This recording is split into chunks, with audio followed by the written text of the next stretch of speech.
Ele entrava no meu quarto no meio da noite e tapava a minha boca. Eu tremia tanto que achava que ia desmanchar. Ele falava: "Se você falar para sua mãe, vou dizer que você que me provocou." Eu tinha só 14 anos e não sabia o que fazer. Cada passo dele no corredor me gelava a espinha. Mas hoje, aos 75 anos, posso contar essa história e mostrar que, no final, a justiça pode demorar, mas ela chega. Meu nome é Eulina Rodrigues. Nasci em Cachoeiro de Itapemirim, no Espírito Santo, em 1950. Hoje moro numa casinha simples aqui mesmo em Cachoeiro, onde faço meus bolos de fubá e ouço Roberto Carlos, que também nasceu aqui, sabia? Tô aqui na cozinha preparando um bolo agora mesmo, enquanto conto essa história para vocês. O cheiro de fubá sempre me faz lembrar dos tempos antigos, quando a vida era mais doce, antes de tudo virar de perna pro ar. Se você tá gostando dessa história, comenta aí embaixo seu nome e de onde está me assistindo. Adoro saber quem são vocês que ouvem as histórias dessa velha. Tem gente que vem de todo canto do Brasil e até de fora. E cada vez que vocês comentam, me dá mais força para continuar contando essas histórias que muita gente preferia que ficasse enterrada. Para vocês entenderem direito o que aconteceu comigo, preciso voltar lá atrás, para os anos 60. Eu era uma menina magrela, com cabelo preto liso que minha mãe trançava todo dia. Nossa casa era pequena, mas era nossa, sabe? Meu pai, Josias, tinha conseguido comprar depois de muito sacrifício. Era uma casa de 3 cômodos no bairro Aquidabã, com um quintalzinho onde minha mãe plantava couve e manjericão. Na frente tinha um pé de dália, que era o xodó dela. Meu pai era motorista de caminhão. Vivia na estrada, transportando café e mármore daqui para a capital e para os outros estados. Mas quando estava em casa, aí era uma festa. Ele trazia sempre uma besteirinha, mesmo quando o dinheiro estava curto. Uma vez trouxe uma boneca de pano que guardo até hoje, toda remendada, mas cheia de história. Ele era um homem quieto, mas quando começava a contar história, virava outra pessoa. Contava sobre as cidades que conhecia, os tipos de gente que encontrava na estrada. Era como se a gente viajasse junto com ele, eu e minha mãe, sentadas no tapete da sala. Minha mãe, Dolores, era costureira. Trabalhava numa loja de tecidos no centro da cidade, mas também fazia serviços por fora, quando precisava ganhar um dinheirinho extra. Ela era bonita, sabe? Tinha uns olhos grandes e um sorriso que conquistava todo mundo. Mas era meio carente de atenção, porque meu pai viajava muito. Ela precisava de alguém para conversar, para dizer que o vestido novo estava bonito, essas coisas. Agora entendo melhor, mas na época eu achava que ela era só alegre demais com os outros. Eu era uma menina diferente das outras. Enquanto as meninas da minha rua brincavam de casinha, eu gostava era de números. Coisa de doida, né? Mas eu achava bonito como tudo se encaixava na matemática. Na escola, a professora Leonor até me dava exercícios extras porque eu terminava tudo rapidinho.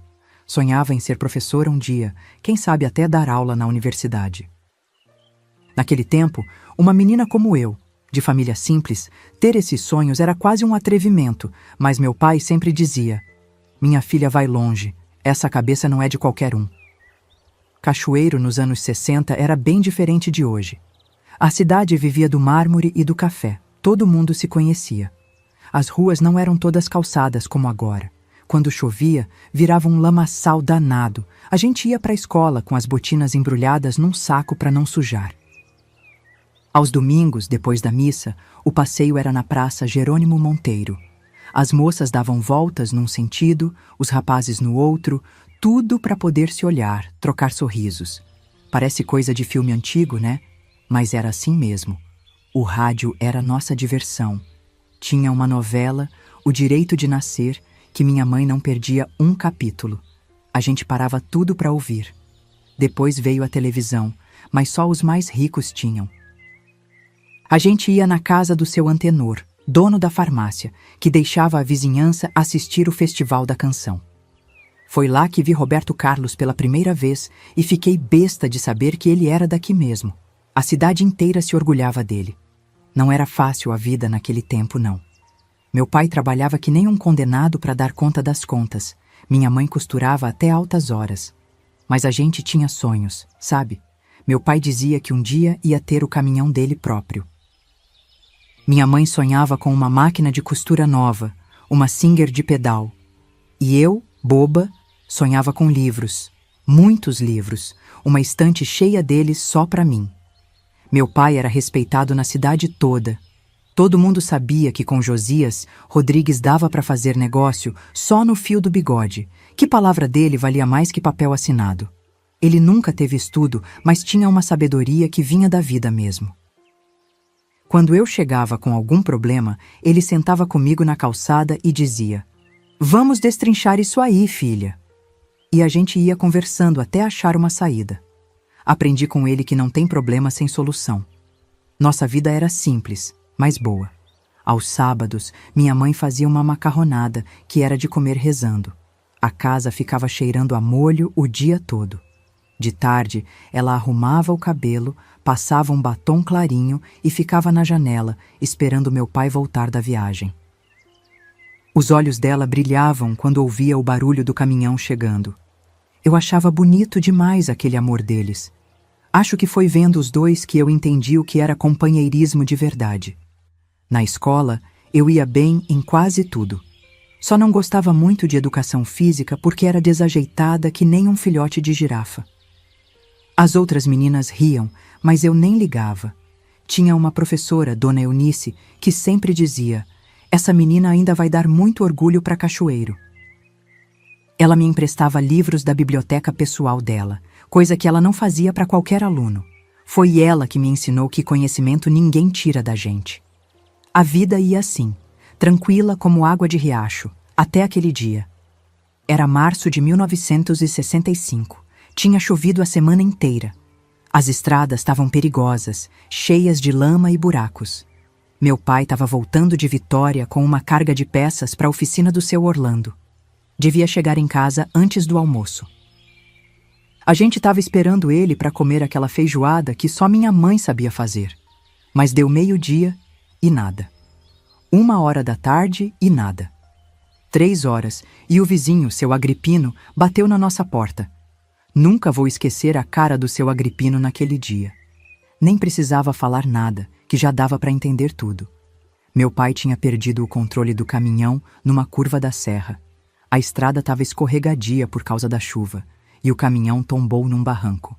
Morreu na hora, foi o que disseram. Que não sofreu.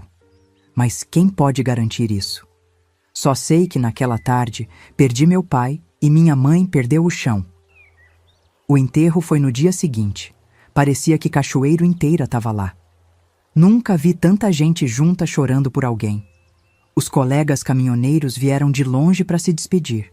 Trouxeram até uma bandeira do Flamengo, time do coração dele, para colocar no caixão. Minha mãe não conseguia ficar em pé sozinha. Eu, com 14 anos recém-feitos, tive que ser forte pelas duas. Foi naquele cemitério, vendo a terra cobrir o caixão do meu pai, que entendi que a vida era muito mais dura do que eu imaginava. Os dias depois do enterro foram um borrão só. As vizinhas vinham trazer comida, porque minha mãe não conseguia nem levantar da cama. Eu ia para a escola e voltava direto. Cuidava da casa o melhor que podia. À noite, deitada na minha cama, ouvia minha mãe chorar baixinho no quarto ao lado. Eu queria poder consertar tudo, mas não sabia como. O que uma menina de 14 anos podia fazer contra uma dor daquele tamanho? O dinheiro do seguro do caminhão ajudou por um tempo, mas logo começou a faltar. Minha mãe teve que aumentar as horas na loja de tecidos. Eu comecei a ajudar também, fazendo bicos depois da escola. Entregava roupa para a lavadeira Dona Zefa. Cuidava das crianças da vizinha. Fazia o que aparecia. A gente estava se virando como podia, sem o esteio que era meu pai. Foi nessa época que comecei a perceber que o mundo não era tão justo quanto eu achava. E foi também quando ele apareceu nas nossas vidas. Vocês podem achar que eu estou exagerando quando falo tudo isso, mas é que vocês não sabem o que vem pela frente nessa história. O que aconteceu depois mudou minha vida para sempre.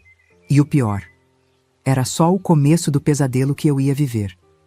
Mas isso eu conto para vocês na próxima parte da história. Mas espera lá. Antes de contar o pior da história, Tenho que falar como aquele homem entrou na nossa vida. Acho que foi uns 3 meses depois do enterro do meu pai. A ferida ainda estava aberta, a gente mal tinha se acostumado com a cadeira vazia na hora do jantar. Foi quando ele apareceu, o Arnaldo. Ele era vendedor de tecidos finos que ia sempre na loja onde minha mãe trabalhava. Um homem alto, de bigode bem aparadinho, usava sempre terno, mesmo no calor danado de Cachoeiro. Devia ter seus 40 anos, cabelo com uns fios brancos nas laterais que ele dizia que era charme. Falava macio, sabe? Desses que tem lábia para vender gelo para esquimó. Começou levando uns retalhos de graça para minha mãe. Depois convidou ela para tomar um café depois do expediente. Minha mãe, coitada, estava tão carente de atenção que nem percebeu a cilada. Logo estava chegando em casa toda arrumada, falando: "O Arnaldo disse isso, o Arnaldo acha aquilo." Eu via nos olhos dela um brilho que não aparecia desde antes da morte do meu pai. Quem era eu para tirar aquela alegria dela?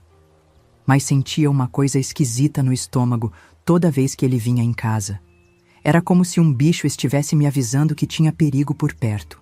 Não demorou muito e ele já estava jantando com a gente quase todo dia. Trazia sempre alguma coisa, uma caixa de bombom, um pedaço de queijo diferente, uma vez até trouxe uma garrafa de vinho. Minha mãe ficava toda boba, achando que tinha tirado a sorte grande. Ele sabia ser agradável quando queria, contava histórias das viagens que fazia para vender tecido, falava de São Paulo como se fosse o paraíso. Minha mãe bebia cada palavra, fascinada.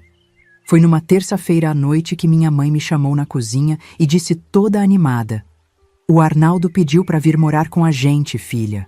Vai ser bom ter um homem em casa de novo." Eu gelei.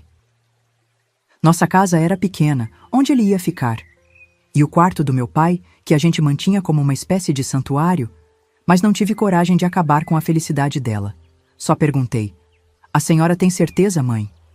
Ela respondeu que nunca teve tanta certeza de nada na vida. Se ela soubesse o que vinha pela frente. Na semana seguinte, ele chegou com 2 malas de couro e uma caixa cheia de bugigangas. Logo tomou conta do quarto do meu pai. As roupas do meu pai, pro lixo. As ferramentas que ele guardava com tanto cuidado, vendidas. As fotos, guardadas numa caixa no fundo do guarda-roupa. Era como se Josias Rodrigues nunca tivesse existido. E minha mãe deixou acontecer, cega pelo novo amor. Arnaldo logo mudou tudo na casa. A poltrona onde meu pai sentava para ouvir rádio foi pro canto, porque atrapalhava a passagem. A cristaleira da minha avó, que era o xodó da minha mãe, foi vendida porque ocupava muito espaço.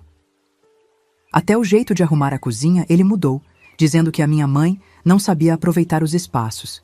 E ela, bobinha, achava aquilo tudo um luxo, um homem que se interessava pela casa. Os presentes não pararam de chegar. Um dia era um vestido novo para minha mãe, no outro um par de sapatos de couro, coisas que a gente nunca tinha podido comprar antes. Eu comecei a desconfiar. De onde vinha tanto dinheiro?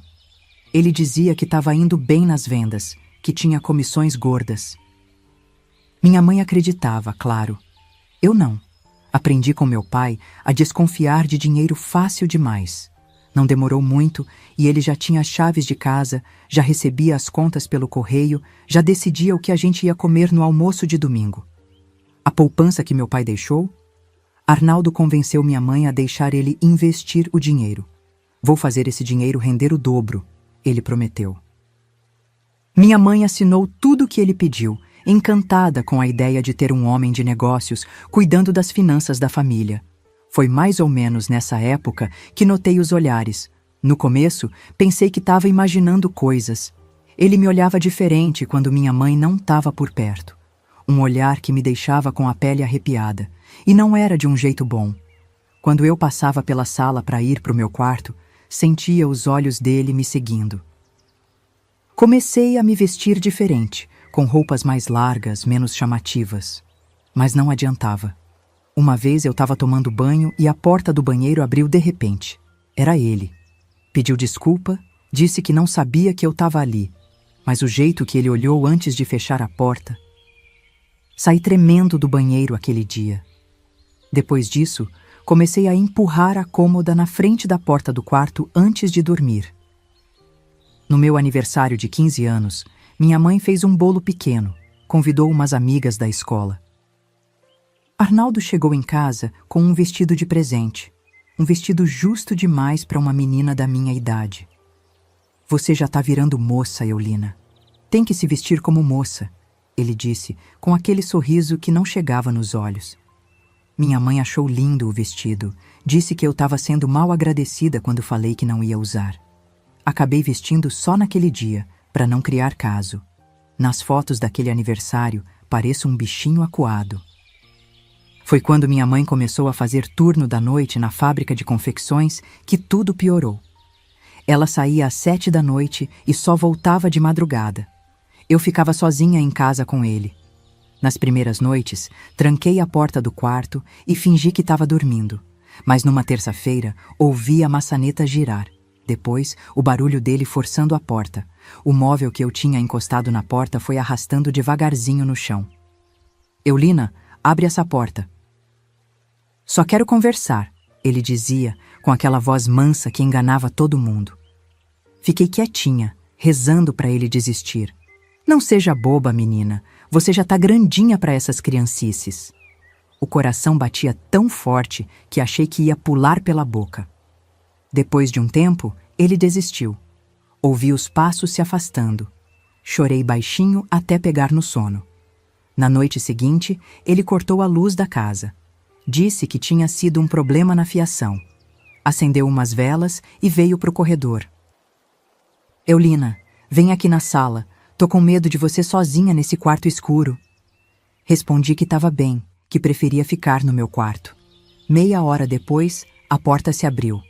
Eu tinha esquecido de colocar a cômoda na frente por causa do escuro. E então, ele entrou. Não consigo nem falar direito sobre o que aconteceu naquela noite. E nas outras que vieram depois.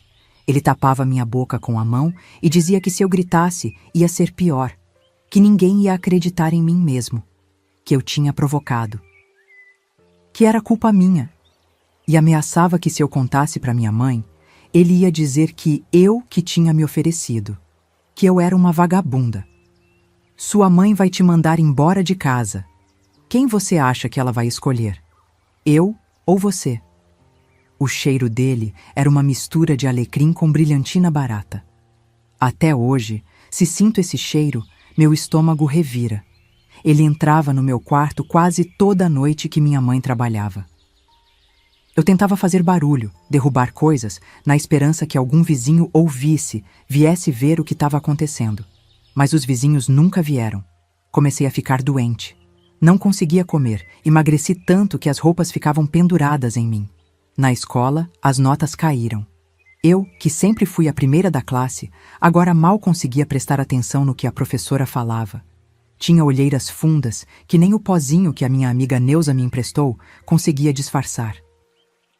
Uma professora até me chamou depois da aula. Tá acontecendo alguma coisa, Eulina? Você pode me contar. Quase abri o jogo ali mesmo. Mas aí lembrei da ameaça dele.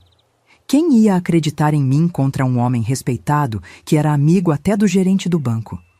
Balancei a cabeça, engoli o choro e disse que estava só cansada, porque ajudava muito em casa. Cada dia que passava era um tormento. Viver naquela casa virou um pesadelo sem fim. Acordava com medo, ia para a escola com medo, voltava para casa com mais medo ainda. Só de ouvir a voz dele na sala conversando com as visitas, me dava um nó na garganta. E ele, cínico, tratando todo mundo bem, o padrasto exemplar que estava ajudando a criar aquela menina órfã de pai. Passei 6 meses desse jeito. 6 meses que pareceram 6 décadas. Até que um dia não aguentei mais. Tinha que contar para alguém. E quem melhor que minha própria mãe?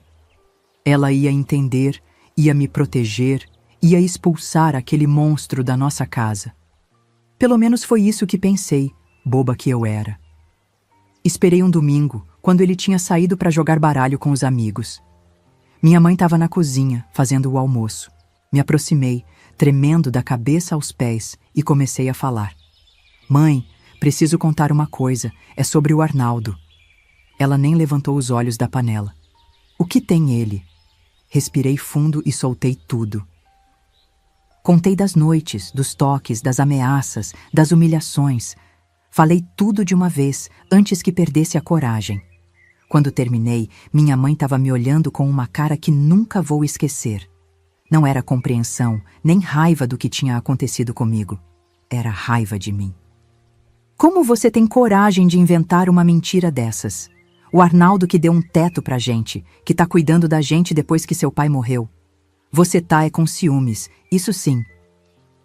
Sempre foi grudada no seu pai, agora não aceita outro homem na casa.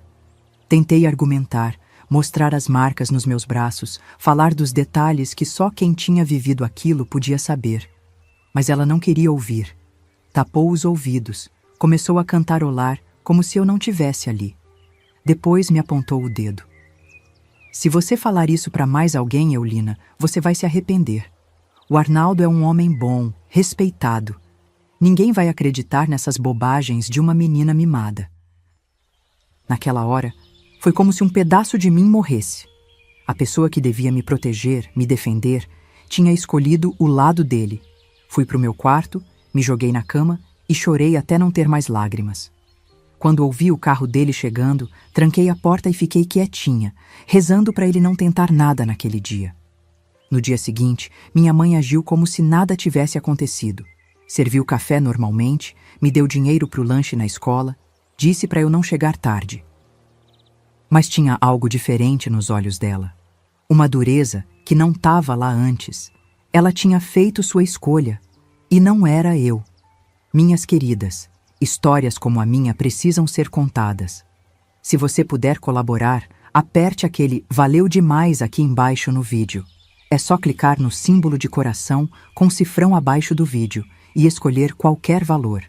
Cada contribuição ajuda o canal Vovós do Brasil a continuar trazendo histórias reais que podem ajudar outras mulheres. Sua ajuda faz toda a diferença. Quando Arnaldo voltou naquela noite, tinha um brilho diferente no olhar. Um brilho de vitória. Pela cara dele, minha mãe tinha contado tudo. Ele passou por mim na cozinha e sussurrou: "Eu avisei, não avisei? Ela nunca vai acreditar em você contra mim." Foi nessa hora que soube que não podia mais ficar naquela casa. Tinha que fugir, ou ia acabar morrendo, por fora ou por dentro. Mas como uma menina de 15 anos, sem dinheiro, sem parentes por perto, podia fugir? Isso que vou contar na próxima parte da minha história. Na manhã seguinte, depois daquela conversa horrível com minha mãe, acordei decidida. Não ia passar nem mais um dia naquela casa. Arnaldo tinha saído cedo para resolver uns negócios, e minha mãe estava fazendo o serviço da casa como se nada tivesse acontecido entre a gente. Esperei ela ir para o quarto trocar de roupa e fui direto para o meu quarto. Peguei uma sacola de pano, coloquei 2 mudas de roupa, a boneca de pano que meu pai me deu, uma escova de dentes e o pouco dinheiro que tinha guardado embaixo do colchão.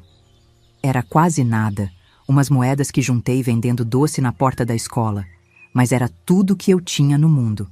Antes de sair, olhei pela última vez para o meu quartinho, onde cresci, onde meu pai me contava histórias antes de dormir. Pensei em deixar um bilhete para minha mãe, mas o que eu ia dizer? Preferi a rua a viver com um monstro que você escolheu acreditar? Não, ela tinha feito sua escolha. E eu estava fazendo a minha. Saí sem fazer barulho, com a sacola escondida dentro da bolsa da escola. Minha mãe achava que eu estava indo para a aula normal. "Volta cedo, Eulina", ela ainda gritou da janela quando fechei o portão. Acenei como se fosse mais um dia qualquer, mas não era. Era o dia que eu deixava para trás a menina que eu tinha sido, a família que eu tinha perdido 2 vezes. Uma quando meu pai morreu, outra quando minha mãe escolheu não me proteger. Em vez de ir para a escola, fui para o ponto de caminhão na saída da cidade. Sabia que ali paravam os amigos do meu pai, os outros caminhoneiros que faziam a rota Cachoeiro Vitória. Reconheci o caminhão do seu Juvenal antes mesmo dele me ver. Era um homem bom, que tinha chorado feito criança no enterro do meu pai.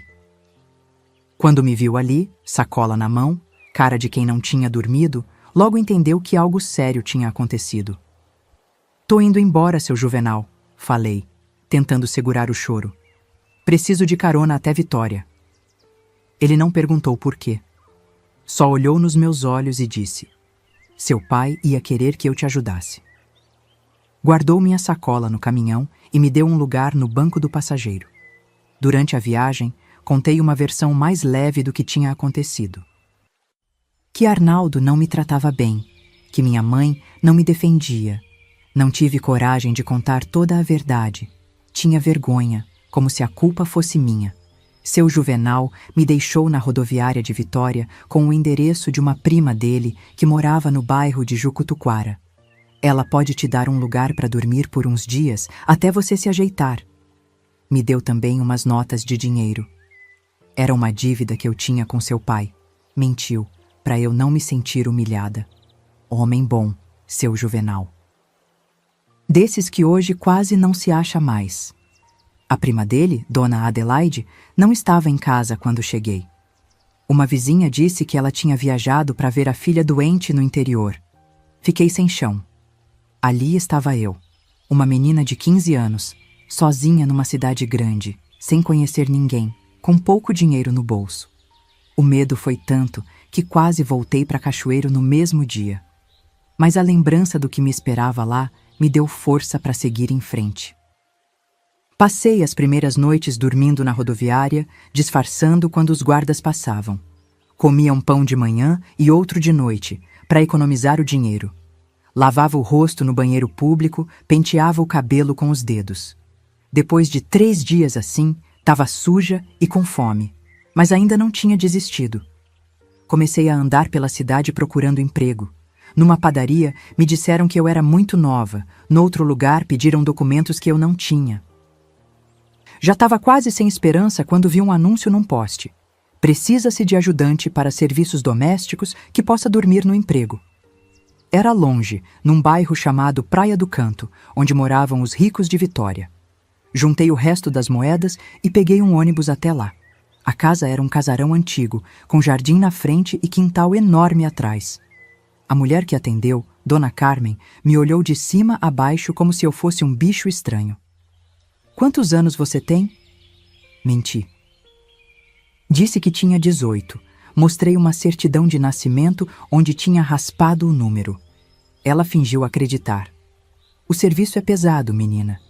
É lavar, passar, cozinhar, limpar, cuidar de criança, tudo. E o salário é esse aqui." Mostrou uma quantia tão pequena que mal dava para comprar uns sapatos. Mas vinha com comida e lugar para dormir. Aceitei na hora. O quarto era um cubículo nos fundos, sem janela, com uma cama estreita e um armário velho. O banheiro ficava fora, tinha que atravessar o quintal para usar. No verão era um forno, no inverno um gelo, mas era meu. Ali pelo menos eu podia trancar a porta à noite e dormir sem medo. O trabalho era como ela disse, pesado. Acordava às 5 da manhã e só terminava depois das 9 da noite, quando a família acabava de jantar e eu ia lavar a louça.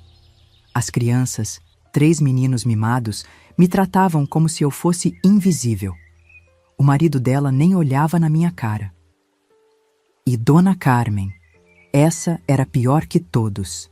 Implicava com tudo, dizia que eu não sabia fazer nada direito, que estava me fazendo um favor me dando um teto. Aguentei 1 ano nessa casa. 1 ano inteiro trabalhando feito uma condenada, sem folga, sem poder sair, sem amigos. O dinheiro que ganhava, guardava debaixo do colchão, dentro de uma meia velha. Pensava em juntar o suficiente para alugar um quartinho só meu, mas o salário era tão pouco que ia demorar uma vida. Às vezes, deitada naquela cama dura, chorava baixinho, com saudade da minha vida de antes, da menina que sonhava em ser professora. Parecia que aquela Eulina tinha morrido no dia que saí de Cachoeiro. Foi numa terça-feira de chuva que minha vida mudou de novo. Dona Carmen me mandou fazer uma entrega na casa de uma amiga dela.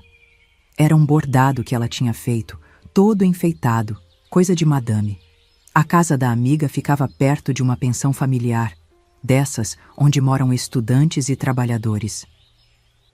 Na volta, encharcada de chuva, parei embaixo da marquise da pensão para me abrigar um pouco. Foi aí que conheci Dona Zulmira, uma portuguesa baixinha, de cabelo branco sempre preso num coque, braços fortes de quem trabalhou a vida toda. Ela estava na porta da pensão, varrendo a calçada mesmo com a chuva. Me olhou ali, tremendo de frio, e falou com aquele sotaque carregado: "Menina, entra para tomar um chá quente, senão vais apanhar uma pneumonia." Entrei, meio desconfiada. A pensão era simples, mas limpa. Cheirava a comida boa e a sabão de coco. Dona Zulmira me levou para a cozinha, me deu um chá com bolachas e começou a puxar conversa. Não sei porquê, mas senti que podia confiar nela. Acabei contando um pouco da minha história. Não tudo, claro. Mas disse que tinha saído de casa por problemas com o padrasto, que estava trabalhando de doméstica, que queria juntar dinheiro para ter meu próprio canto. Ela me ouviu sem interromper, só balançando a cabeça de vez em quando. Quando terminei, ela ficou quieta por um tempo. Depois disse: "Tenho um quarto vago aqui na pensão. A moça que alugava foi embora ontem. Não é grande coisa, mas é limpo e decente. E preciso de alguém para ajudar na limpeza e na cozinha. Se quiseres, podes vir trabalhar para mim. Te dou o quarto e um salário melhor que esse que ganhas lá." Parecia bom demais para ser verdade. Pensei que era armadilha, que ela queria me explorar como Dona Carmen. Mas algo nos olhos dela me dizia que era sincera. "Por que a senhora está me oferecendo isso? Nem me conhece." Ela sorriu. "Conheci muita gente na vida, menina. Sei reconhecer quem é boa pessoa. E também já fui jovem sozinha numa terra estranha. Sei como é." Naquele mesmo dia, voltei para a casa de Dona Carmen, juntei minhas coisas, que eram tão poucas que cabiam na mesma sacola que trouxe de Cachoeiro, e saí sem avisar. Deixei um bilhete agradecendo a oportunidade. Era mentira, claro. Não tinha nada a agradecer àquela mulher. Mas meu pai sempre disse que a gente deve ser educado mesmo com quem não merece. Agora me diz uma coisa. Será que você consegue ser corajosa como eu fui? Duvido que você aperte o botão de curtir nesse exato momento. Vamos ver quem tem essa coragem. Aposto que menos de 10% das que estão assistindo vão conseguir. O quarto na pensão de Dona Zulmira era pequeno, mas tinha uma janela que dava para o quintal, onde tinha um pé de jasmim. De noite, o cheiro entrava e me fazia dormir feliz. A cama era macia, tinha um armário só meu e até uma mesinha para estudar, porque foi isso que Dona Zulmira disse no primeiro dia. "Vais trabalhar, sim, mas também vais estudar. Menina inteligente como tu não pode ficar sem estudo." O trabalho na pensão era puxado, mas nada comparado à casa de Dona Carmen. Acordava às 6, ajudava a preparar o café da manhã para os hóspedes, depois fazia a limpeza dos quartos e lavava roupa. À tarde, ajudava Dona Zulmira na cozinha. Ela era uma cozinheira e tanto. Fazia uns pratos portugueses que deixavam todo mundo lambendo os beiços. Foi com ela que aprendi a cozinhar de verdade. Mas o melhor de tudo era que depois do jantar eu tinha tempo livre. Dona Zulmira fez questão que eu voltasse a estudar. Me matriculou numa escola noturna perto da pensão. No começo foi difícil. Tinha perdido quase 2 anos de estudo, mas logo peguei o ritmo. Sempre fui boa aluna, né? E estudar era como voltar a ser aquela menina sonhadora de Cachoeiro, pelo menos um pouquinho. Com o tempo, Dona Zulmira foi me ensinando mais que cozinhar. Me ensinou a fazer contas, a controlar as despesas da pensão, a negociar com fornecedores. "Tens cabeça para negócios, Eulina. Melhor que a minha até." Ela me deixava atender os clientes, fechar contratos, resolver problemas. Foi minha verdadeira escola. Muito melhor que qualquer sala de aula. Os anos foram passando e eu fui crescendo. Não só em idade, mas por dentro também. Aquela menina assustada que chegou em Vitória sem ter para onde ir, foi virando uma mulher forte, decidida, que sabia o que queria. Terminei os estudos, fiz até curso de contabilidade básica. Dona Zulmira ficava toda orgulhosa quando me via estudando até tarde, com os cadernos espalhados na mesa da cozinha. Aos 23 anos, já era praticamente eu que tocava a pensão. Dona Zulmira ia ficando mais velha, com as juntas doendo por causa do reumatismo. Confiava em mim como se eu fosse filha dela. Os hóspedes me respeitavam, os fornecedores negociavam comigo sem enrolar. Eu tinha finalmente encontrado o meu lugar no mundo. Foi nessa época que Dona Zulmira me chamou para uma conversa séria. Sentou comigo no banco do quintal, debaixo do pé de jasmim, e disse: Eulina, estou ficando velha. Não tenho filhos, nem parentes próximos. Quando eu me for, quero que fiques com a pensão. Já falei com o advogado, está tudo arranjado. Chorei abraçada com ela naquele dia. Não pela pensão, mas pelo amor que aquela mulher me dava sem pedir nada em troca. Mas eu tinha outros planos. Sempre gostei de cozinhar, especialmente doces e quitutes para festas. Os hóspedes viviam elogiando meus bolos e tortas. Alguns até encomendavam para levar em aniversários e reuniões. Comecei a sonhar com meu próprio negócio, uma confeitaria pequena onde eu pudesse criar minhas receitas. Quando contei isso para Dona Zulmira, em vez de ficar chateada, ela ficou animada. É uma excelente ideia. Podes começar aqui mesmo, usando nossa cozinha. E foi assim que comecei, fazendo encomendas nos fins de semana. O dinheiro que ganhava, guardava todo. Dona Zulmira não deixava eu pagar nada pelo uso da cozinha ou dos ingredientes. Considera isso teu dote, ela dizia, rindo. Logo o negócio cresceu tanto que não dava mais para atender todas as encomendas só nos fins de semana. Precisava de um espaço só meu, de equipamentos adequados, de ajudantes. Dona Zulmira, sempre meu anjo da guarda, me emprestou dinheiro para começar. Não é empréstimo, é investimento. Serei tua sócia silenciosa, disse ela piscando um olho. Com 27 anos, abri minha primeira lojinha, pertinho da pensão. Um espaço pequeno, com uma cozinha nos fundos e um balcão na frente. Chamei de Doces Lembranças, porque cada receita que eu criava tinha um pouquinho da minha história, das memórias boas que guardava. O bolo de fubá era a receita da minha mãe. Os biscoitos de canela me lembravam do Natal em Cachoeiro, quando a casa ficava cheirosa e feliz. O negócio prosperou rápido. Logo tinha fila na porta, gente encomendando com semanas de antecedência. Contratei 2 ajudantes, depois mais 2. Comprei equipamentos novos, ampliei a cozinha. Dona Zulmira vinha todo dia. Se sentava num cantinho e ficava me olhando trabalhar, com aquele sorriso orgulhoso no rosto. Foi uma época boa da minha vida. Tinha meu próprio dinheiro, meu próprio negócio, pessoas que me respeitavam. Consegui alugar um apartamento pequeno perto da loja, mobiliei do meu jeito. Tinha uma estante cheia de livros, como sempre sonhei. À noite, depois do trabalho, lia até pegar no sono. Era uma vida simples, mas era minha, conquistada com minhas próprias mãos. Mas mesmo nos momentos bons, tinha uma sombra que nunca me deixava por completo. A lembrança de Cachoeiro, da minha mãe, do que tinha acontecido naquela casa. Às vezes acordava de madrugada, suando frio, depois de sonhar com Arnaldo entrando no meu quarto. Ou sonhava com minha mãe me chamando, mas quando eu ia até ela, ela virava as costas. Dona Zulmira percebeu que eu carregava esse peso.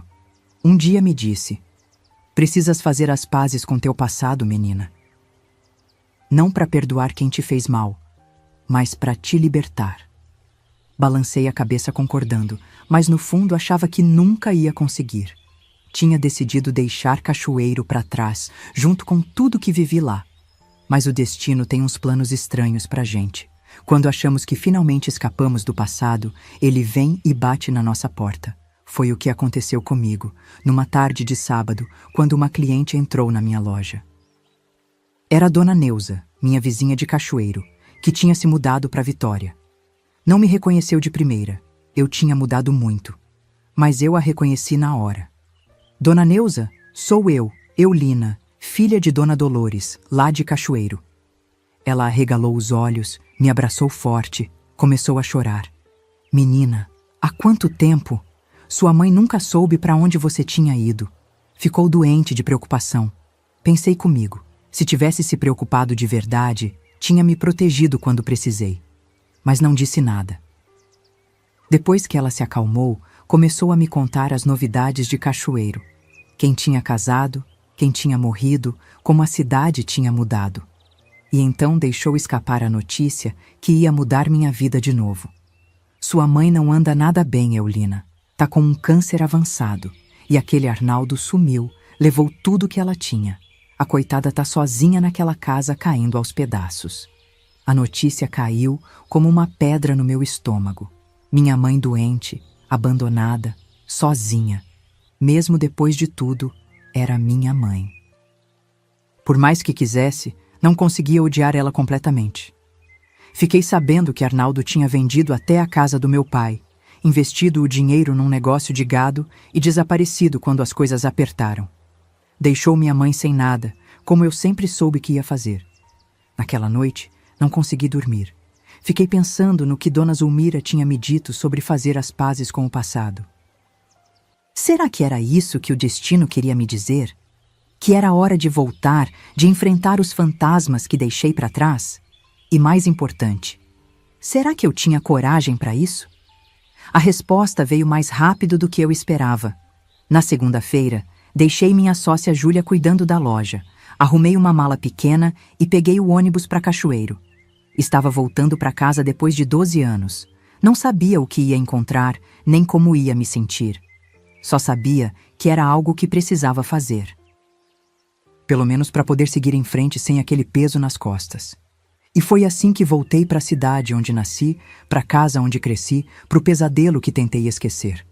Mas essa volta guardava surpresas que eu nem imaginava. O destino tinha preparado um encontro que ia mudar tudo, de novo. Mas isso eu conto para vocês na próxima parte da minha história. O ônibus chegou em Cachoeiro no finalzinho da tarde. A cidade tinha mudado e ao mesmo tempo continuava igual. As ruas principais estavam mais movimentadas, tinha prédios novos, lojas que eu não conhecia. Mas o cheiro, aquele cheiro de terra molhada misturado com café, continuava o mesmo. Desci na rodoviária com um nó na garganta. Era estranho estar de volta depois de tanto tempo. Peguei um táxi até o bairro onde cresci. O motorista, um senhor de cabelos brancos, puxou conversa no caminho. "A senhora é daqui?"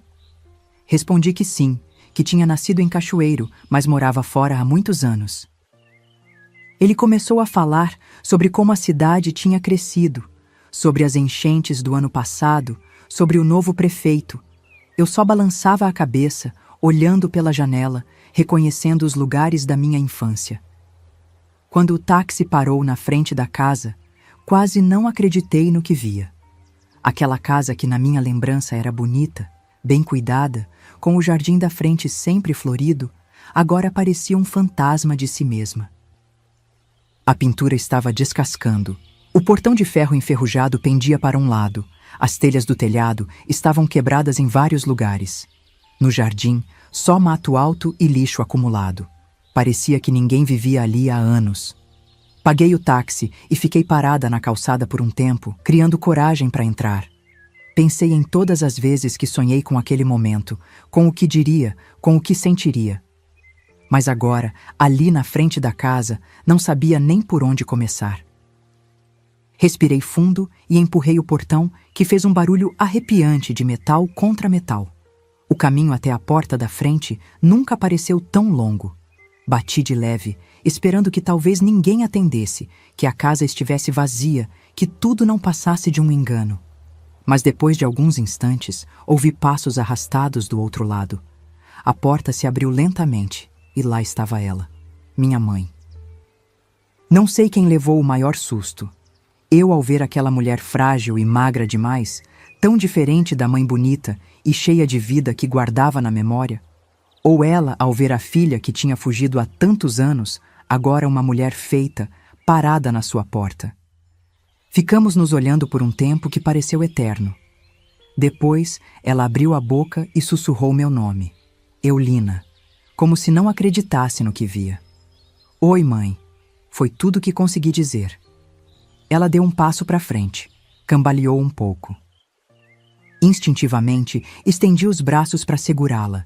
Estava leve demais, como se fosse feita só de ossos, sem carne. Ajudei ela a voltar para dentro, fechei a porta atrás de nós. A casa por dentro estava pior que por fora. Móveis velhos, alguns quebrados, sujeira acumulada nos cantos, um cheiro de mofo e de doença que impregnava tudo.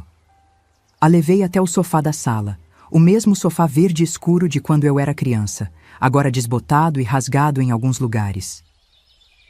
Ela se sentou com dificuldade, me olhando o tempo todo como se eu fosse uma aparição. Você voltou, ela finalmente disse, a voz áspera e fraca. Eu voltei, confirmei, sem saber direito o que dizer depois. Foi ela quem quebrou o silêncio constrangedor que se seguiu. Como você ficou sabendo? Contei sobre o encontro com Dona Neuza na minha loja em Vitória. Ela disse que a senhora não estava bem, que o Arnaldo tinha ido embora. Não consegui dizer o nome dele sem sentir um gosto amargo na boca. Minha mãe abaixou os olhos, as mãos ossudas, apertando uma na outra no colo. Ele levou tudo, Eulina, tudo que a gente tinha.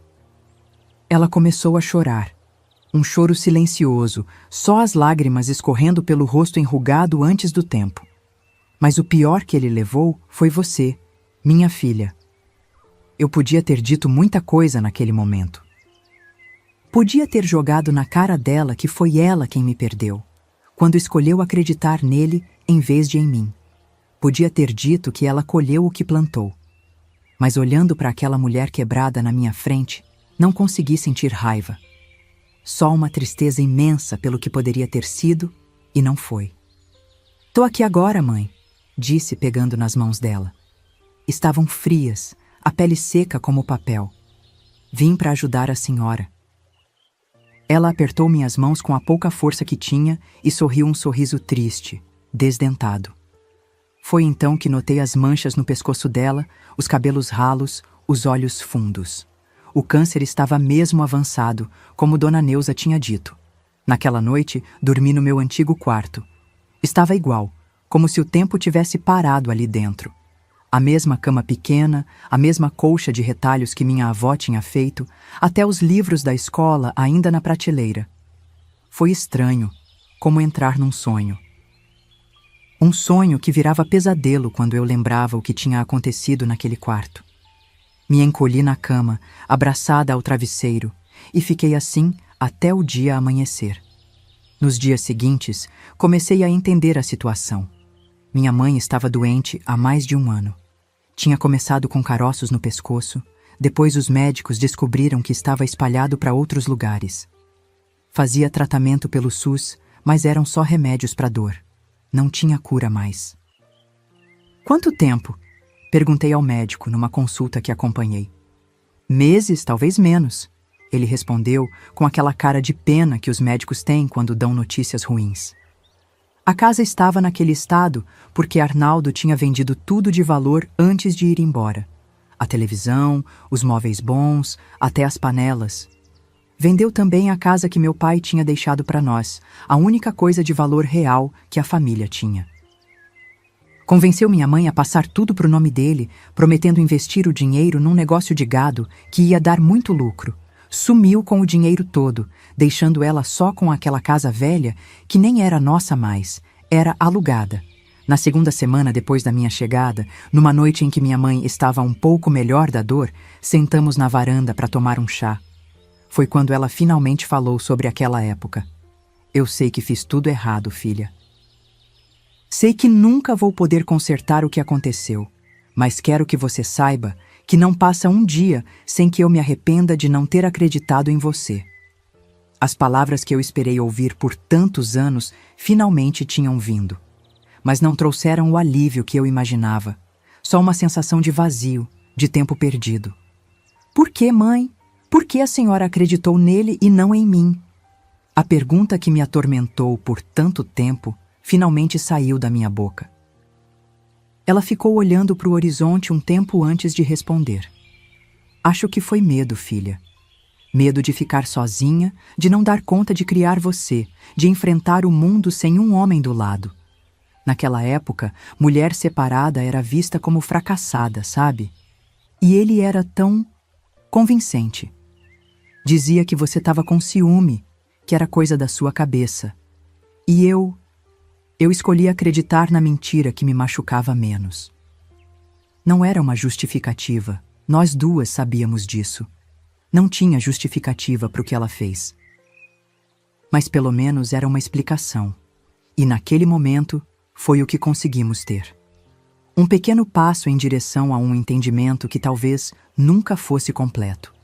Foi nessa mesma noite que ela me contou sobre os negócios de Arnaldo. Não era só com a gente que ele tinha feito isso. Tinha aplicado golpes em outras famílias de Cachoeiro. Sempre o mesmo esquema. Aproximava-se de mulheres sozinhas, viúvas ou separadas, conquistava a confiança, assumia o controle das finanças e depois sumia com tudo. Ele era um lobo em pele de cordeiro, minha mãe disse. E eu deixei o lobo entrar na nossa casa. Com os dias passando, fui assumindo os cuidados da casa e da minha mãe. Limpei tudo, consertei o que dava para consertar. Comecei a cozinhar pratos que ela conseguia comer, apesar da dor na garganta. As vizinhas, que tinham se afastado quando Arnaldo morava lá, começaram a aparecer de novo. Traziam um bolo, uma sopa, uma palavra de conforto. A notícia de que eu tinha voltado se espalhou rápido, do jeito que acontece em cidade pequena. Foi Dona Cleide, a esposa do gerente do banco, quem me deu a informação que mudou tudo. Veio tomar um café numa tarde e, entre um gole e outro, deixou escapar. Você soube que aquele safado do Arnaldo tá morando numa fazenda em Muki? Comprou com o dinheiro que roubou de vocês e das outras. Tá vivendo feito um rei com uma mocinha que podia ser filha dele. Muki era uma cidade pequena, a menos de 1 hora de Cachoeiro. A ideia de que ele estava tão perto, vivendo bem com o dinheiro que tinha roubado da minha família, me deixou com o sangue fervendo. Naquela mesma noite, depois que minha mãe dormiu, comecei a fazer planos. Não ia deixar aquilo assim. Tinha voltado para cuidar da minha mãe, sim, mas também para acertar as contas com o passado. E Arnaldo era a maior conta a acertar. No dia seguinte, fui ao banco onde meu pai tinha conta. Seu Geraldo, o gerente, lembrava do meu pai com carinho. Josias era um homem íntegro, desses que não se acha mais, ele disse, balançando a cabeça. Contei a situação, perguntei se tinha algum registro das transações, de quando a casa foi vendida, de para onde o dinheiro tinha ido. Ele prometeu verificar, disse que ia me ajudar no que pudesse. Enquanto isso, comecei a perguntar pela cidade sobre outras vítimas de Arnaldo. Não foi difícil encontrar. Tinha a dona Margarida, que perdeu a padaria que o marido tinha deixado. A dona Iracema, que vendeu um terreno a conselho dele e nunca viu a cor do dinheiro. O seu Ataliba, que emprestou uma quantia grande para um investimento garantido e ficou a ver navios. Em cada casa que eu visitava, a história era parecida, e o ódio por Arnaldo só crescia. Agora me diga você que está assistindo. Você teria voltado para cuidar de uma mãe que não acreditou em você? O que teria feito no meu lugar? Comenta aqui embaixo sua opinião. Depois de 2 semanas juntando informações, marco uma consulta com o Dr. Evandro, um advogado conhecido na cidade. Levei todos os papéis que tinha encontrado, o registro da venda da casa, extratos bancários da minha mãe, até umas notas promissórias que Arnaldo tinha deixado para trás na pressa de fugir. Tem um caso sólido aqui, dona Eulina, o advogado disse depois de examinar tudo. Esse homem cometeu estelionato, falsificação de documentos e muito mais. Podemos não só denunciá-lo criminalmente, mas também tentar recuperar os bens adquiridos com o dinheiro desviado. Foi um raio de esperança no meio daquela situação difícil. Não ia trazer de volta os anos perdidos, nem curar minha mãe, mas pelo menos ia fazer justiça. Quanto tempo demora um processo assim? Perguntei. O advogado fez uma careta. Normalmente anos, mas nesse caso específico, podemos tentar uma liminar de urgência, considerando o estado de saúde da sua mãe e a clareza das evidências. Dr. Evandro era bom no que fazia. Em poucos dias, tinha reunido depoimentos de outras vítimas, documentação da compra da fazenda em Muki, até fotos de Arnaldo na cidade, esbanjando dinheiro. Ele nem se deu ao trabalho de esconder bem, o advogado comentou. Típico de estelionatário que se acha mais esperto que todo mundo. A fazenda, descobrimos, tinha sido comprada em nome de um laranja, um funcionário de Arnaldo que emprestou o nome para o negócio. Mas as transferências bancárias não mentiam. O dinheiro tinha saído da conta da minha mãe, e depois de passar por algumas outras contas, acabou na compra da propriedade. Era tudo o que precisávamos provar. Uma noite, sentada na varanda com minha mãe, contei sobre o processo que estávamos movendo. Ela ficou quieta por um tempo, olhando para o céu estrelado. Depois disse, com uma voz fraca mas decidida: "Quero ver a cara dele quando você ganhar essa causa, filha. Quero estar viva para ver." Segurei a mão dela e prometi que faria de tudo para que isso acontecesse. O próximo passo era recolher mais provas. Dr. Evandro sugeriu que eu fosse até Muqui para ver a fazenda com meus próprios olhos e, se possível, tirar algumas fotos. Mas cuidado, ele alertou. Não se aproxime muito, não deixe que ele te veja. Esse homem pode ser perigoso. No sábado seguinte, peguei um ônibus para Muqui. Era uma cidadezinha ainda menor que Cachoeiro, com uma pracinha central e casinhas coloridas ao redor. Perguntando aqui e ali, não foi difícil descobrir onde ficava a fazenda de Arnaldo. Aquele paulista que chegou há pouco, um senhor na barbearia me disse: "Tá morando na antiga fazenda dos Mendonça, logo depois do rio. Um casarão bonito, não tem como errar." Peguei um táxi até perto da fazenda e pedi para o motorista me deixar na estrada. "Vou visitar uma amiga aqui perto", menti. Caminhei um pouco até avistar a propriedade. Era realmente um lugar bonito. Casa grande no estilo colonial, jardim bem cuidado na frente, pasto verde se estendendo até onde a vista alcançava. Tudo comprado com dinheiro roubado, o dinheiro que meu pai tinha suado para juntar, o dinheiro que devia ter garantido o futuro da minha mãe. Tirei algumas fotos discretamente, usando o celular. Foi quando vi um carro se aproximando pelo caminho de terra. Instintivamente, me escondi atrás de uma árvore. O carro passou por mim e entrou na propriedade. E lá estava ele, Arnaldo, mais velho, mas ainda com aquele ar de superioridade que eu lembrava tão bem. Ao lado dele, uma mulher jovem, que não devia ter mais de 25 anos. Riam e conversavam animadamente, sem nenhuma preocupação no mundo. Senti um ódio tão grande naquele momento que minhas pernas tremeram. Queria correr até lá, gritar na cara dele, fazer ele pagar por tudo que tinha feito comigo, com minha mãe, com todas as outras. Mas me controlei. Não era assim que ia conseguir justiça. Tinha que ser pelo caminho certo, legal, definitivo. Voltei para Cachoeiro no ônibus da tarde, a cabeça fervilhando de planos. As fotos que tirei seriam úteis para o processo, mas tinha algo mais que eu podia fazer. Se Arnaldo estava tão confiante, tão despreocupado, era porque achava que tinha se safado. Mas eu ia mostrar para ele que o passado sempre volta para cobrar.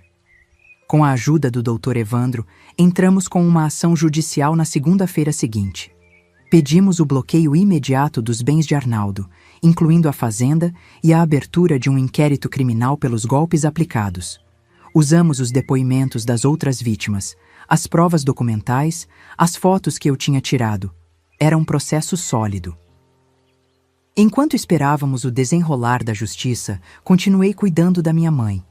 Ela estava piorando a cada dia, os remédios já não faziam tanto efeito contra a dor. Passei a dormir no quarto com ela para estar por perto quando precisasse. Uma noite, ela segurou minha mão e disse: "Filha, quando eu for, quero que você siga sua vida. Você já perdeu tempo demais por minha causa." Chorei abraçada com ela naquela noite. Por tudo que tínhamos perdido, pelo tempo que não voltava mais, pelas feridas que nunca iam cicatrizar completamente. Mas também por ter tido a chance de estar ali, de cuidar dela nos últimos momentos, de fazer as pazes do jeito possível. 2 semanas depois, recebemos a notícia que tanto esperávamos. O juiz tinha aceitado nosso pedido de liminar e determinado o bloqueio dos bens de Arnaldo, incluindo a fazenda.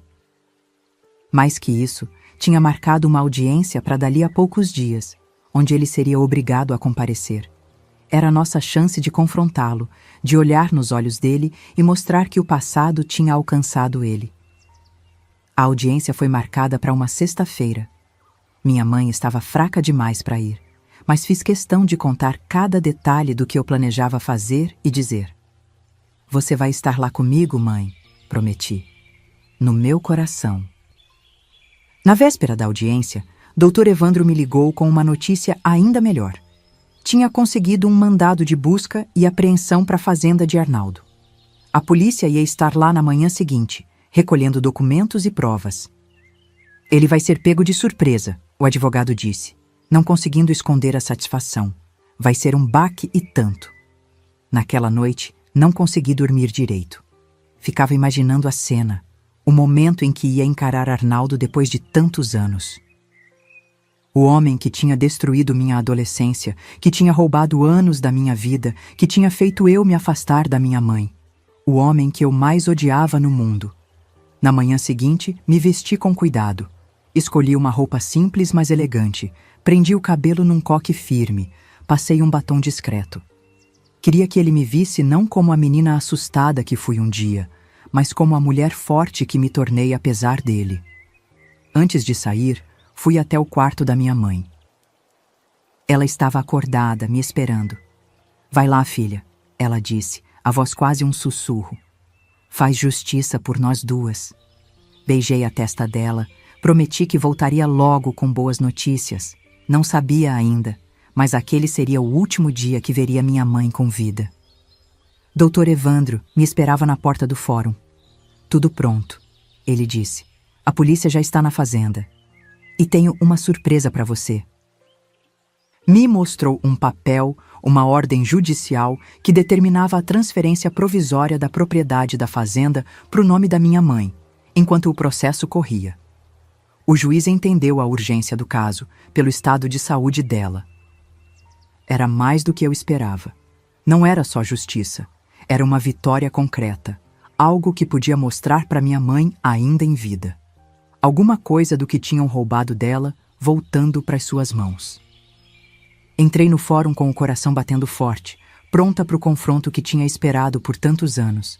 E lá estava ele, sentado num banco no corredor, com um terno caro e aquele mesmo ar arrogante. Quando me viu, a expressão dele mudou.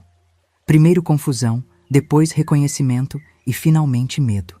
Ele sabia quem eu era. E sabia que seu castelo de cartas estava prestes a desmorar. A audiência com Arnaldo foi só o começo da minha vingança. Saí de lá com mais do que esperava. Uma ordem judicial que garantia a transferência provisória da fazenda para o nome da minha mãe. Mas eu queria mais. Queria que todos soubessem quem era Arnaldo de verdade. E a oportunidade perfeita surgiu logo depois. Dr. Evandro descobriu, através de um informante, que Arnaldo planejava um grande churrasco naquele fim de semana.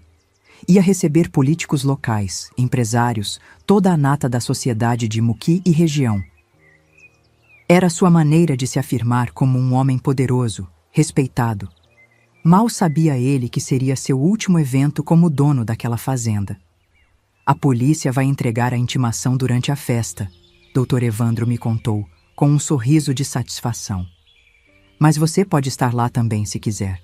Legalmente, a propriedade já está no nome da sua mãe. A ideia de confrontar Arnaldo na frente de todos aqueles convidados fez meu coração acelerar. Era assustador, mas era exatamente o que eu precisava fazer. No sábado, vesti meu melhor vestido e pedi um táxi até a fazenda. No caminho, ensaiava mentalmente o que ia dizer, como ia me portar. Não queria parecer uma louca vingativa. Queria ser firme, assertiva, mostrar que tinha provas de tudo que falasse.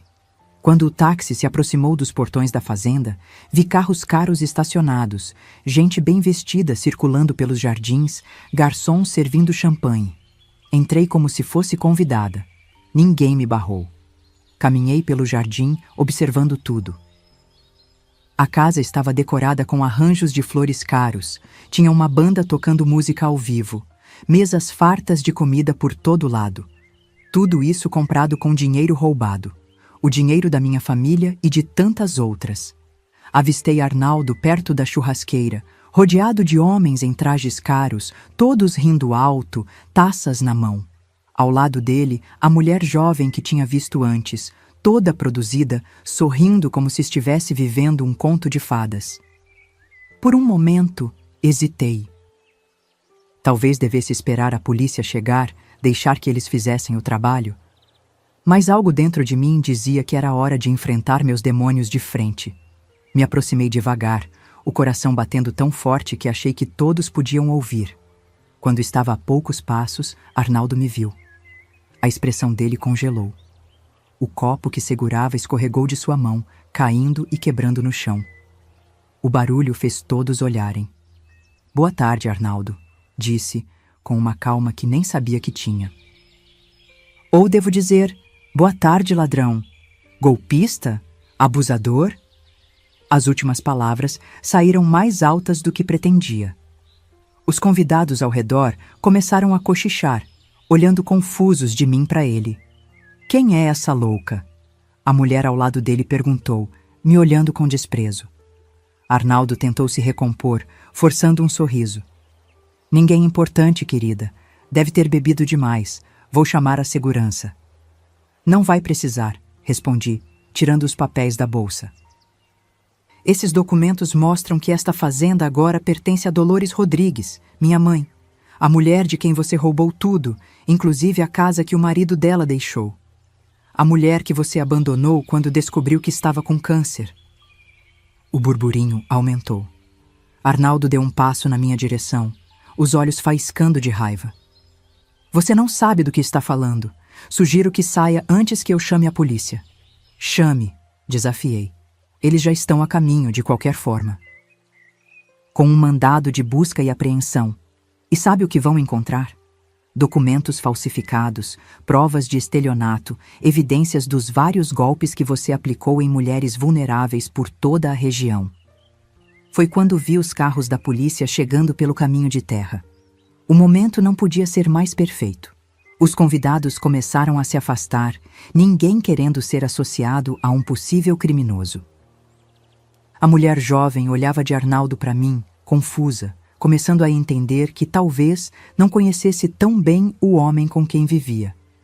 "Você vai pagar por isso", Arnaldo sibilou, baixo o suficiente para só eu ouvir. "Sabe com quem está mexendo? Tenho amigos poderosos." Sorri, sentindo uma força que nunca tinha sentido antes. "Olhe em volta, Arnaldo." "Onde estão seus amigos poderosos agora?" De fato, os políticos e empresários que antes o cercavam já estavam discretamente se dirigindo aos seus carros, fugindo como ratos de um navio afundando.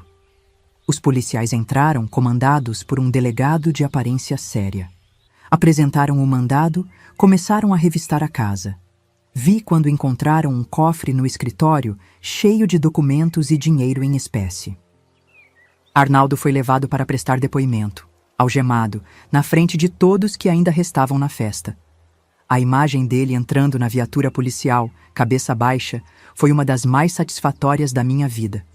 Voltei para Cachoeiro naquela noite com uma sensação estranha. Não era bem alívio, nem felicidade. Era como se um peso enorme tivesse saído das minhas costas, um peso que carregava há tantos anos que nem percebia mais quanto me curvava. Mal podia esperar para contar tudo para minha mãe. Mas quando cheguei em casa, encontrei Dona Cleide, nossa vizinha, me esperando na porta, com cara de quem tinha chorado. "Sua mãe passou mal, Eulina. Tive que chamar a ambulância." O mundo pareceu desacelerar. Corri para o hospital, rezando para não ter chegado tarde demais. Minha mãe estava na UTI, ligada a aparelhos. O médico explicou que o câncer tinha atingido órgãos vitais, que era questão de dias, talvez horas. Sentei ao lado dela, segurando sua mão fria, contando tudo o que tinha acontecido na fazenda, mesmo sem saber se ela podia me ouvir. "Conseguimos, mãe", sussurrei. "A justiça foi feita. A fazenda agora é nossa. Ele nunca mais vai enganar ninguém." Acho que vi um leve sorriso nos lábios dela, mas pode ter sido só minha imaginação desesperada por um sinal. Minha mãe faleceu naquela madrugada, sem recuperar a consciência. mas gosto de pensar que ela foi em paz, sabendo que tínhamos conseguido alguma forma de justiça. O funeral foi simples, mas muita gente apareceu. As mesmas pessoas que tinham se afastado quando Arnaldo dominava nossas vidas, agora vinham prestar suas condolências, contar histórias da Dolores que conheceram antes de tudo desmoronar. Com a morte da minha mãe, a fazenda passou legalmente para mim. O processo judicial continuou, agora com ainda mais força. O escândalo da prisão de Arnaldo durante o churrasco virou notícia na região toda. Outras vítimas, que tinham medo de denunciar antes, agora se apresentavam. A cada dia, mais provas surgiam contra ele. O julgamento aconteceu 6 meses depois. A sala do tribunal estava lotada. Eu estava lá, na primeira fila, olhando diretamente para Arnaldo enquanto as acusações eram lidas. Estelionato, falsificação de documentos, apropriação indébita, fraude, até mesmo abuso sexual. Outras mulheres tinham passado pelo mesmo que eu, incluindo algumas bem mais jovens. Meu depoimento foi o mais difícil. Tive que reviver tudo, cada detalhe sórdido, na frente de uma sala cheia de estranhos. Mas não desviei o olhar nenhuma vez. A cada palavra, sentia que tirava um pedaço daquele veneno que tinha carregado dentro de mim por tantos anos. Dr. Evandro foi brilhante. Apresentou documentos, testemunhas, provas irrefutáveis de todos os crimes. A defesa de Arnaldo tentou desacreditar as vítimas, dizer que éramos todas loucas vingativas, mas não colou. As evidências eram esmagadoras. Quando o juiz anunciou a sentença, senti um arrepio na espinha. Culpado em todas as acusações, pena de 12 anos de prisão. E mais, todas as propriedades e bens adquiridos com dinheiro roubado seriam devolvidos às vítimas. A fazenda, que já estava no meu nome, agora era oficialmente e definitivamente minha. Saí do tribunal naquele dia sentindo que um ciclo se fechava. Não era o fim que eu gostaria. Preferia 1000 vezes ter minha mãe viva, ter minha adolescência de volta, nunca ter conhecido Arnaldo. Mas era um fim justo, dentro do possível. Nos meses seguintes, tive que decidir o que fazer com a fazenda. Era uma propriedade grande demais para eu administrar sozinha e cheia de memórias dolorosas. Por outro lado, representava uma oportunidade de recomeço, de transformar algo ruim em algo bom. Consultei especialistas, fiz contas, elaborei planos. Finalmente, decidi vender parte das terras, os pastos mais distantes da sede. Com o dinheiro, quitei dívidas que minha mãe tinha deixado com hospitais e médicos, reformei a casa principal e as construções ao redor e investi no resto da propriedade. Onde antes era a mansão de um golpista, surgiu a Pousada Renascer. Um lugar acolhedor, com quartos confortáveis, comida caseira, vista para as montanhas. Mas o mais importante era quem trabalhava lá. Só mulheres, a maioria com histórias parecidas com a minha. Mulheres que tinham passado por abusos, abandonos, dificuldades de todos os tipos. Mulheres que, como eu, estavam reconstruindo suas vidas. Contratei Dona Neuza como gerente, aquela mesma vizinha que tinha me encontrado em Vitória e contado sobre a doença da minha mãe. Ela conhecia todo mundo na região, sabia quem precisava de trabalho, quem merecia uma chance. Em pouco tempo, tínhamos uma equipe unida, comprometida, que fazia da pousada não só um negócio, mas um lar. A notícia da transformação da fazenda se espalhou. Lembro do dia que uma jornalista de Vitória veio fazer uma matéria sobre nós. É uma história de justiça poética, ela disse. O lugar que foi construído com dinheiro roubado de mulheres vulneráveis, agora é um refúgio para essas mesmas mulheres. Saímos no jornal da capital, depois em revistas de turismo. A pousada começou a ficar famosa, não só pela beleza do lugar, mas pela história por trás dela. Voltei para Vitória algumas vezes, para resolver pendências da minha loja de doces, que tinha deixado sob os cuidados da Júlia, minha sócia. Acabei vendendo minha parte para ela. Minha vida agora era em Muqui, na pousada, com minha nova família de mulheres guerreiras. A vida seguia seu curso, com altos e baixos como qualquer outra. Até que um dia, cerca de 2 anos depois da inauguração da pousada, recebi uma visita inesperada. Era uma mulher magra, de aparência cansada, que parecia ter envelhecido décadas em poucos anos. Reconheci na hora. Era a jovem que estava com Arnaldo no dia do churrasco. "Vim pedir desculpas", ela disse nervosa, sem conseguir me olhar nos olhos. Eu não sabia de nada. Ele me disse que era empresário, que a fazenda era herança de família. Contou que tinha sido abandonada por ele assim que percebeu que o dinheiro estava acabando, antes mesmo da prisão. Tinha passado por tempos difíceis, voltado a morar com os pais, tentando recomeçar. Olhei para ela e vi algo de mim mesma, daquela menina assustada que eu tinha sido um dia. "Quer um emprego?" perguntei, surpreendendo a nós duas. Ela aceitou na hora, com lágrimas nos olhos. Se tornou uma das melhores funcionárias da pousada, dedicada e atenciosa com os hóspedes. Os anos foram passando e a pousada Renascer se tornou uma referência na região. Ampliamos, construímos chalés novos, uma área de lazer completa. Começamos também um trabalho social, dando cursos profissionalizantes para mulheres da comunidade, ajudando outras a se libertarem de situações de abuso e dependência. E Arnaldo? Cumpriu 6 dos 12 anos de pena, saiu por bom comportamento. Soube que tinha voltado para Muqui, sem um tostão no bolso, a reputação destruída. Ninguém queria dar emprego para um ex-presidiário conhecido por enganar mulheres. Um dia, ele apareceu no portão da fazenda, pedindo trabalho. Meu primeiro impulso foi mandar ele embora com todas as palavras. Mas então pensei melhor. Que melhor vingança do que ver aquele homem trabalhando duro na propriedade que um dia foi dele, construída com dinheiro roubado? "Tem uma vaga de peão na fazenda do seu Jorge, vizinho aqui", disse a ele. "Vou ligar recomendando você." O trabalho era pesado, no sol quente o dia todo, cuidando do gado, consertando cercas. Vi muitas vezes da janela da pousada Arnaldo trabalhando no pasto ao lado, suado, envelhecido, humilhado. Nunca senti pena. Era apenas justiça sendo servida. Hoje, olhando para trás, vejo que minha vida teve muitas curvas inesperadas. Perdi meu pai cedo demais. Passei por horrores nas mãos de um monstro. Fugi de casa ainda menina. Trabalhei duro para sobreviver. Construí um negócio. Perdi minha mãe sem ter tido tempo de realmente fazer as pazes. Ganhei uma fazenda. Criei uma pousada. Ajudei outras mulheres. Se me perguntarem se valeu a pena, não sei responder. Preferia 1000 vezes ter tido uma vida normal, sem tantas dores. Mas aprendi que a gente não escolhe as cartas que recebe, só como vai jogá-las. E acho que joguei as minhas o melhor que pude. A menina que sonhava em ser professora nunca realizou esse sonho específico, mas de certa forma ensino todos os dias. Ensino com meu exemplo, com minha história, com a pousada que criei do nada.